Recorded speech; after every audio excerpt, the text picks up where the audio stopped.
and welcome to my YouTube channel J Art Herd. So कैसे हैं आप लोग?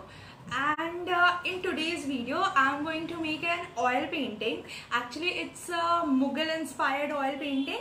And video start करने से पहले I have a request for you guys. Please subscribe to my channel and like this video, share this video and comment down below, and also hit that bell icon. Yeah, that's it.